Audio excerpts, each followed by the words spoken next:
Bonjour à toutes et à tous et bienvenue dans votre épisode d'Espace News en cette deuxième semaine de l'année. ULA a réussi son vol inaugural fantastique, tandis que sa charge utile Peregrine rencontre quelques problèmes. Cette semaine, nous revisiterons la septième planète de notre système solaire, Uranus, et verrons ce qui se passe à Starbase. Blue Origin présente son premier étage. On termine ensuite cet épisode avec des lancements de fusées et avec un tout nouveau venu de Chine. Et on regardera ensuite ce qui se passe à 570 millions d'années-lumière d'ici.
Cette semaine, l'attention a été attirée par la dernière fusée de ULA, la Vulcan Centaur.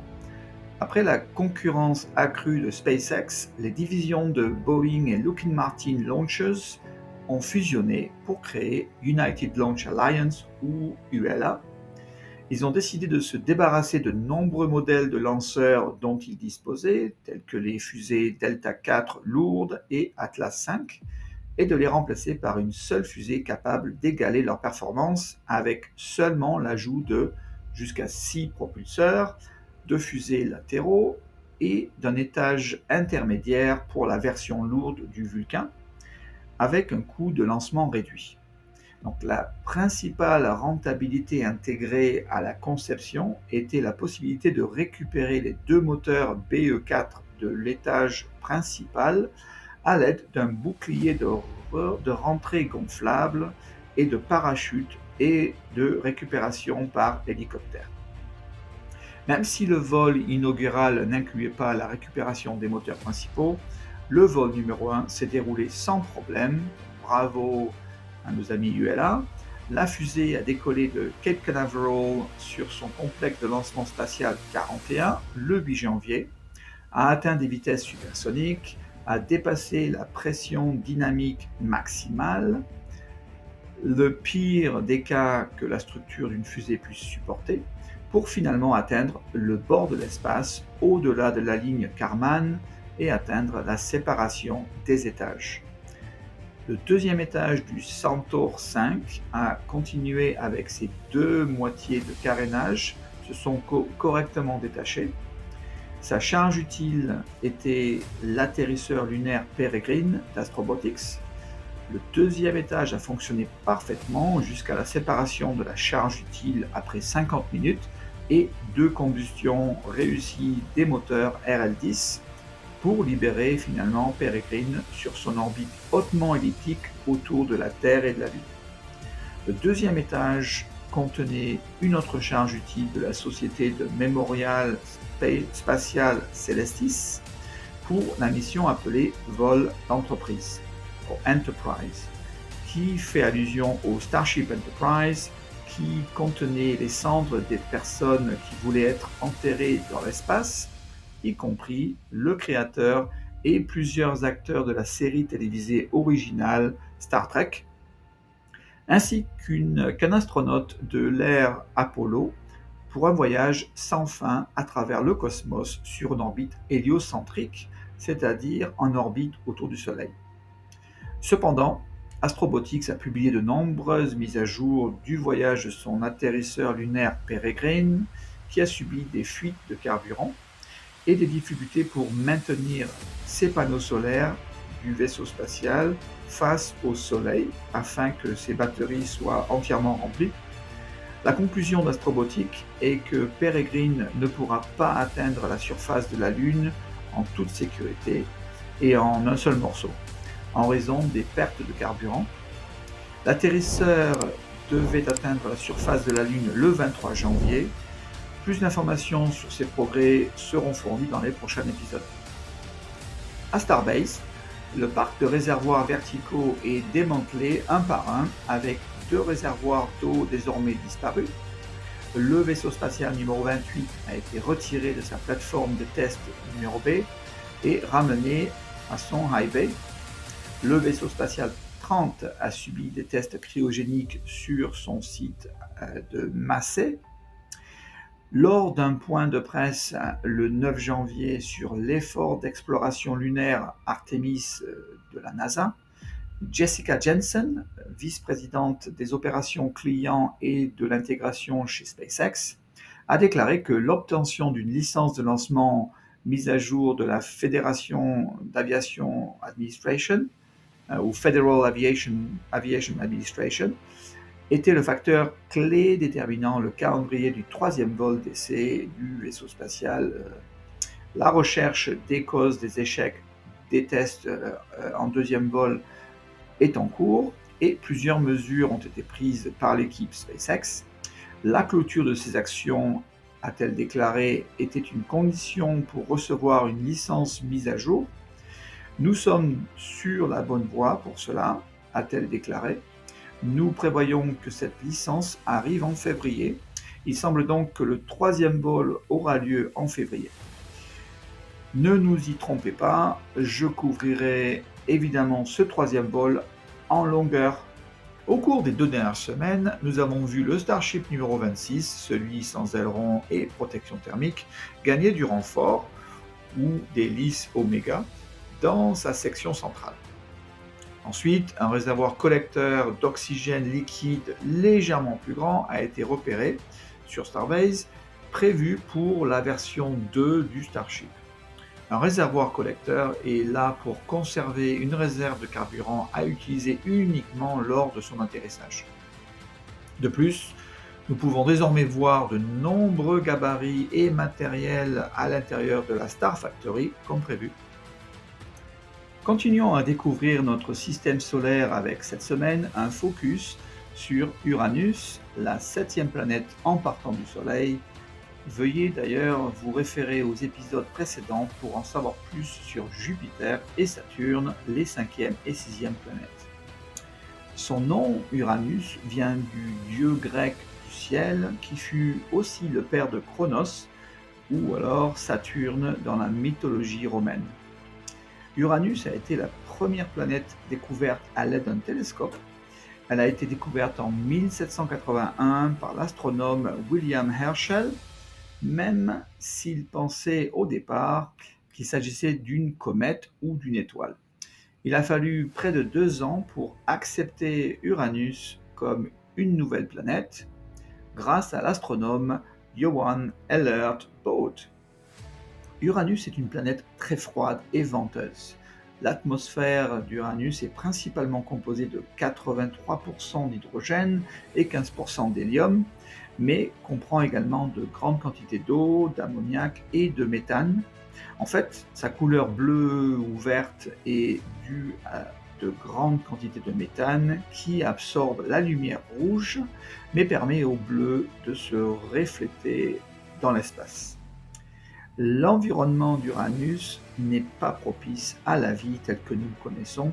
Les températures, ses pressions et les matériaux qui caractérisent cette planète sont probablement trop extrêmes et volatiles pour que les organismes puissent s'y adapter. Elle est 4 fois plus grande que la Terre en diamètre. Sur une distance moyenne de 2,9 milliards de kilomètres, Uranus se trouve à moins de 20 unités astronomiques du Soleil, soit 20 fois plus loin du Soleil que la Terre. Une journée sur Uranus dure environ 17 heures. Il fait une orbite complète autour du Soleil, ou alors une année en temps uranien, en 84 années terrestres environ. Uranus est la seule planète dont l'équateur est presque perpendiculaire à son orbite, avec une inclinaison de 98 degrés. Cette inclinaison, d'ailleurs, est unique, ce qui fait que Uranus connaît les saisons les plus extrêmes du système solaire.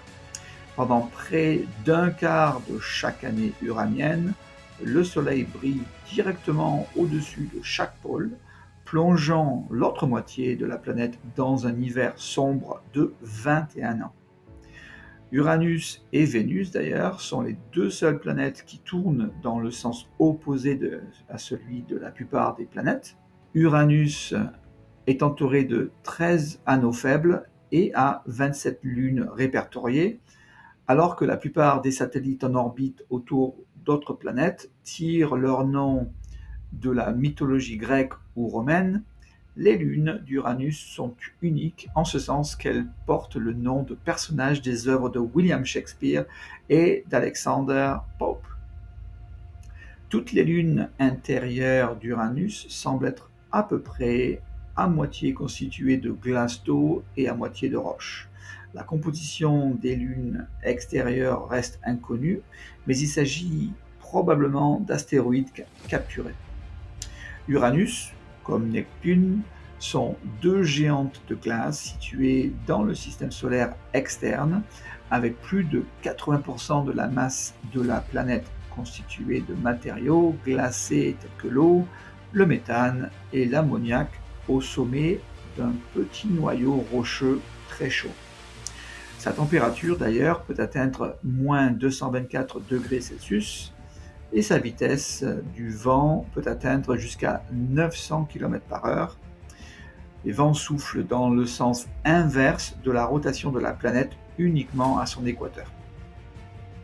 Le champ magnétique d'Uranus est incliné de 60 degrés par rapport à son centre et décalé de son centre d'un tiers du rayon de cette planète, ce qui éloigne les épicentres des aurores de ses pôles.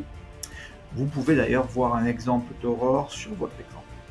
Blue Origin a transporté son tout nouveau premier étage New Glenn jusqu'au complexe de lancement 36 à Cape Canaveral en Floride. La section centrale était auparavant présentée à l'extérieur de l'usine Blue Origin, que j'ai d'ailleurs couvert durant un de mes épisodes, mais a désormais reçu sa section intermédiaire sur le côté droit et son compartiment moteur sur son côté gauche. On dirait que la fusée a été baptisée Freedom, comme le montre cette image. Blue Origin devient de plus en plus ouvert avec son matériel et je continuerai à vous montrer ce qu'il fait aussi souvent que possible. Le 7 janvier, SpaceX a lancé 23 mini-satellites Starlink V2 sur une orbite terrestre basse circulaire à 530 km d'altitude et une inclinaison de 43 degrés pour sa mission Groupe 635 à bord d'une Falcon 9. Depuis son complexe de lancement spatial 40 à la station de la Force spatiale de Cape Canaveral en Floride, le premier étage a atterri à 612 km en aval sur le drone ship A Short Full of Gravitas pour sa 16e fois. Le 8 janvier, ULA a lancé le vol inaugural de son Vulcan Centaur, comme déjà évoqué plus tôt dans cet épisode. Le 9 janvier, la China Aerospace Science and Technology Corporation a lancé une sonde intelligente appelée Einstein Hub avec une longue marche depuis son centre de lancement 3 de Xichang en Chine pour une orbite terrestre basse circulaire à une altitude de 600 km et une inclinaison de 30 degrés. La sonde a été construite par l'Académie chinoise des sciences en partenariat avec l'Agence spatiale européenne et l'Institut allemand Max Planck de physique extraterrestre. La sonde est destinée à étudier les objets émettant de l'énergie dans la bande des rayons X visant à étudier de vastes régions du ciel. Elle surveillera simultanément plusieurs sources inspirées des yeux de homard, à tel point qu'après seulement 3 orbites autour de la Terre, La sonde Einstein est capable de voir presque tout le ciel nocturne dans le but d'enregistrer l'évolution dans le temps des trous noirs, des supernovas et bien d'autres. Le 11 décembre, X-Space a lancé une fusée Kaizhou 1A depuis le Jiuquan Satellite Launch Center en Chine.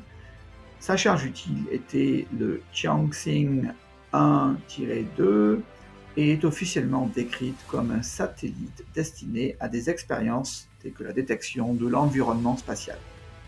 Le même jour, une nouvelle société privée appelée Orion Space, fondée en 2020, a lancé le vol inaugural de Gravity 1 depuis une plateforme de lancement en mer, DFU 15002 Barge, dans les eaux côtières de la Chine orientale.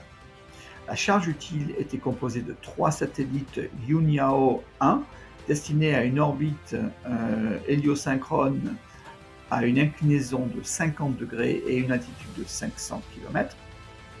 Le vol inaugural a été un succès total, non seulement pour la fusée, mais aussi pour le client des charges utiles et sa plateforme de lancement maritime.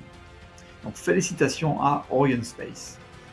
Les plans de la société sont de disposer de 4 types de fusées, Gravity 1 à Gravity 4, comme vous voyez sur votre écran, en fonction des exigences de performance de ces missions. J'aurais aimé vous donner plus d'informations sur cet événement quand même fantastique, mais malheureusement nos collègues chinois ne sont pas très ouverts en termes de communication, donc c'est tout ce que je pouvais vous offrir, et peut-être une autre fois. Le 12 décembre, MHI a lancé sa fusée H2A-202 sur une orbite héliosynchrone circulaire à environ 500 km d'altitude et 97,5 degrés d'inclinaison pour sa mission IGS Optical 8 depuis sa zone de lancement Y1 au centre spatial de Tanegashima au Japon. La charge utile était un satellite de reconnaissance. Le nom de la mission signifie Intelligence Gathering Satellite Optical 8.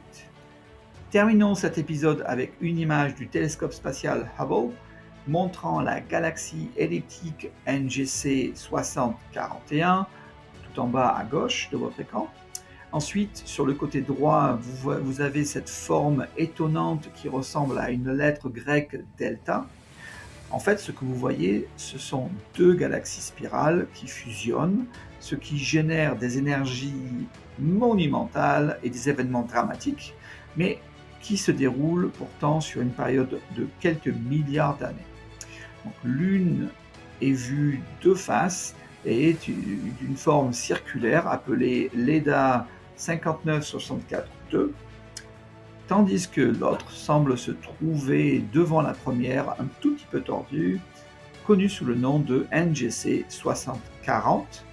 Donc, ces galaxies sont situées à quelques 570 millions d'années-lumière de la Terre, et vous pouvez également voir diverses petites galaxies couvrant la majeure partie de l'arrière-plan de votre écran.